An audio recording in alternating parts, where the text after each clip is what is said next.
Hello everyone and welcome to another News Coolum video and another plug side chat.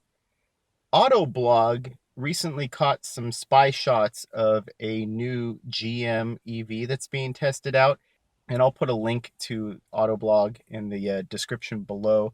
Now they're calling it the Bolt EUV, and I know that GM recently trademarked that term, but I'm not sure it means what they think it means.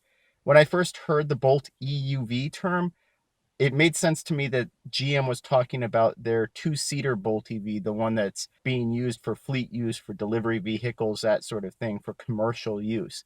That makes more sense to me, but who knows? Sometimes GM does things marketing wise that I don't agree with. Now, I've heard a number of theories that this might actually just be the refreshed Bolt EV for 2020, which it could be that. And if that's the case, it's more than just a minor refresh. Essentially, they're ending the Bolt EV as we know it, because the vehicle in those spy shots, yeah, if you look at the undercarriage, the battery looks very similar to the Bolt EV's battery. It has the same sort of ridges, the same sort of configuration, the same sort of casing. But when you look at the vehicle overall, its size, it's sort of hard to determine how big it is without some other point of reference. Just going back to the woods for a moment, if you see a bear and it's got big floppy ears, well, that's just a baby bear. It's just a cub. But if you see a bear and it's got itty bitty ears, that's a big bear. So if you scrutinize the size of the tires on that vehicle in the spy shots and you compare it to something like the Bolt EV, the tires and wheels on the Bolt EV look, normal sized on the chassis. But if you look at those wheels and tires on that vehicle in the spy shot, those tires and wheels look tiny. Whatever this vehicle is, it is significantly bigger than the current Bolt EV platform, a longer wheelbase, taller, the rear is taller, the front is taller as well. This is essentially a BEV2 platform, same as the Bolt EV uses, but GM's already been clear that that platform offers a flexible usage of wheelbases. So we don't know how far along they are in testing. This could just be powertrain testing, right? And it could actually be the Bolt EV's battery, the 60 kilowatt hour LG Chem battery, because in the Bolt EV, that was derated to 160 kilowatts so it wouldn't overpower the inverter and the motor.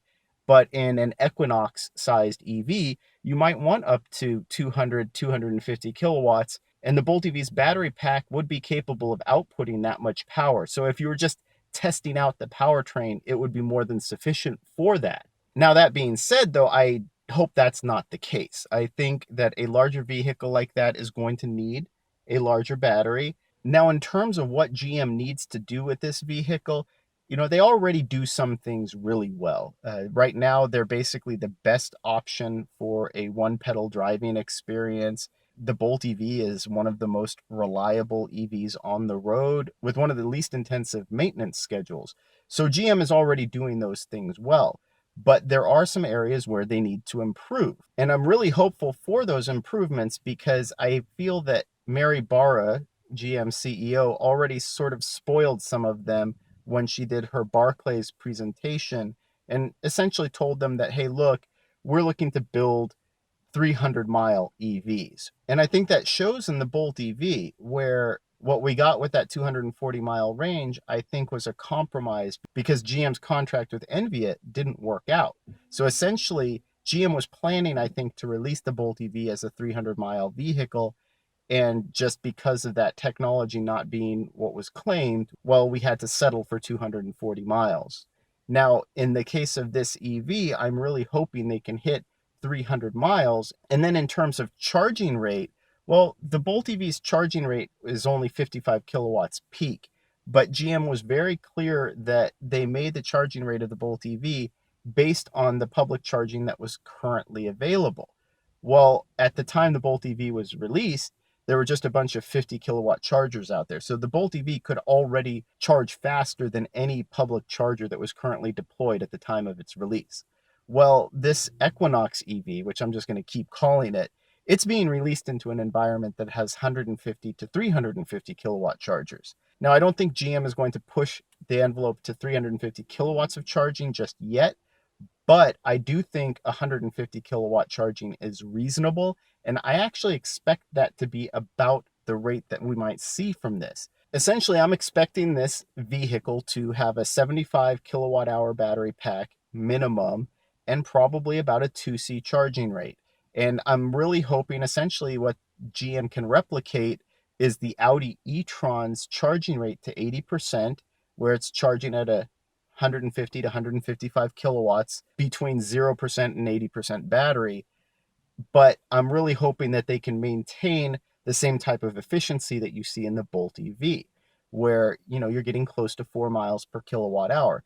What you would have at that point is a 300-mile compact SUV that can charge at an average rate of about 150 kilowatts to 80%.